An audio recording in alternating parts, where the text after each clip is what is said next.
सध्या राज्यात महानगरपालिकेची रणधुमाळी जोरात सुरू आहे आणि त्याच पार्श्वभूमीवर डिसेंबर अखेर जिल्हा परिषद आणि पंचायत समित्यांच्या निवडणुकांचा बिगुल वाजण्याची शक्यता आहे। निवडणुकीच्या वातावरणात सरकारकडून विविध योजनांवर भर दिला जात असून मुख्यमंत्री माझी लाडकी बहीण योजनेतील लाभार्थी महिलांसाठी एक अत्यंत दिलासादायक बातमी समोर आली आहे। मिळालेल्या माहितीनुसार मकर संक्रांतीपूर्वी लाडक्या बहिणींना एकूण 3 हप्ते म्हणजेच तब्बल 4500 रुपये मिळणार आहेत। त्यातील नोव्हेंबर महिन्याचा हप्ता पुढील आठवड्यात थेट खात्यात जमा होणार असून डिसेंबर आणि जानेवारी महिन्यांचे उर्वरित 2 हप्ते देखील मकर संक्रांतीपूर्वी देण्याचं नियोजन सुरू असल्याचं माहिती समोर येत आहे।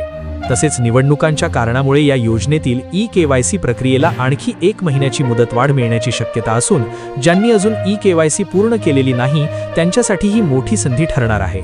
एकंदरीत पाहता निवडणुकांच्या रणधुमाईत लाडकी बहीण योजना महिलांसाठी मोठा आधार ठरत असून येत्या काही दिवसात याबाबत आणखी महत्त्वाच्या अपडेट्स समोर येण्याची शक्यता आहे।